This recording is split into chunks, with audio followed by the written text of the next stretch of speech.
Всем здравствуйте! Сегодня выездная сварка в Риге. Привариваю пластины из 20-ки к 400-й трубе.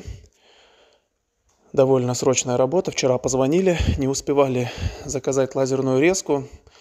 Я сказал, давайте я сам вырежу, металл у меня всегда в наличии. Резаком вырезал и поехал варить. Все подогреваем горелкой и варю электродом 4. И сегодня ночью эти сваи уже будут, трубы, забиваться в грунт и потом выниматься. И я скажу, что я работал в этот раз с ребятами-таджиками, они мне помогали кантовать трубы. И очень хорошие работники, и это отмечают многие работодатели в Латвии, что таджики хорошо работают. Поэтому, если кому-то не хватает рук, большие проекты, обращайтесь, звоните. У нас есть выходы на Среднюю Азию. У меня есть там друзья, например, Закир, он именно этим занимается.